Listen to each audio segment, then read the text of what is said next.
সকাল সকালই সাহেব বাজারে গিয়েছিল, যে বাজার নিয়ে এসেছে। বাসায় মেহমান আসার কথা আছে, এই তো বড় একটা ইলিশ মাছ এনেছে, গরুর মাংস, মুরগি, যা যা আমরা রান্না করি আর কি মেহমান আসলে স্বাভাবিকভাবে সেই রান্নাগুলোই করব আজকে।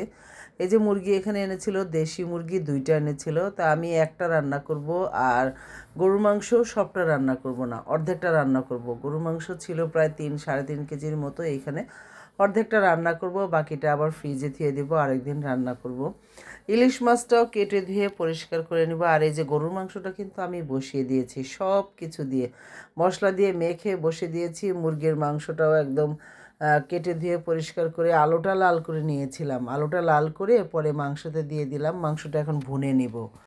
আলু তো পুরান আলু, কারণ এই আলুটা লাল না করে নিলে মানে কেমন যেন মিষ্টি মিষ্টি লাগবে, খেতে ভালো লাগবে না। কিন্তু এইভাবে যদি একটু লাল করে নিই তাহলে ভালো লাগে। এর জন্য মশলার সাথে মানে মাংসের সাথে ভুনে নিচ্ছি ভালো করে, আলুর ভিতরেও যাতে মশলাটা ঢুকে, ঝাল ঝাল ভাবটা ঢুকে আর কি, যাতে মজা লাগে খেতে। এই আর কি, মজাই তো মেন, কারণ রান্না যাই করি না কেন শুধু সবাই বলবে মজা হয়েছে কিনা, এই আর কি।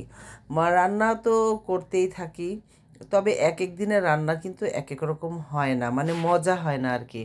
একদিন যদি খুব বেশি মজা হয়, আরেক দিন কিন্তু এরকম মজা লাগে না, বা আমাদেরও খেতে সেই রকমের আগ্রহ থাকে না। তাই রান্না যেরকম, রান্না তো কষ্ট করেই রান্না করা হয়, মানে ভালো হওয়ার জন্য আর কি, যাতে ভালো হয়, মজা হয় খেতে, এই আর কি। তবে রান্না যেহেতু সবাই মজা করার জন্য রান্না করে, এর জন্য যারাই মানে রান্না খেয়ে প্রশংসা করতে না পারলে কিছু বলারও দরকার নেই, খেয়ে যতটুকু খাওয়ার দরকার ততটুকু খেয়ে ফেললেই ভালো আর কি, আমিও যেটা মনে করি। কারণ যে রান্না করে তার তো পুরো পরিশ্রমটা দিয়েই, মন দিয়েই সে রান্না করে।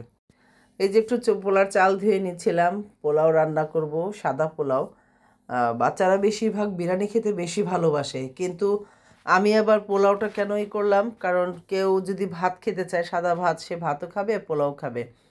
তো পোলার ভিতরে, চালের ভিতরেই আমি সব মশলা দিয়ে দিয়েছি আর কি, গরম মশলা, একটু আদা রসুন, একটু শাহি জিরা, আর একটু আলু বোখারা সেটাও দিয়ে দিয়েছি, কাঁচামরিচ দিয়েছি কয়েকটা, দিয়ে চালটা ভালো করে ভুনে পানি দিয়ে দিলাম, গরম পানি দিয়ে দিলাম, দিয়ে এখন ঢেকে দিব। এই তো 10 মিনিট পরে এই অবস্থা, একদম কিন্তু ঝরঝরেই হয়ে যাচ্ছে। আর একটু দমে রাখবো, আর 10 মিনিট দমে রাখলেই সুন্দর হয়ে যাবে। আর একটু নেড়ে চেড়ে ঢেকে দিব, একটু পেঁয়াজ বেরেস্তা দিব, একটু ঘি দিয়ে দিব ওপরে।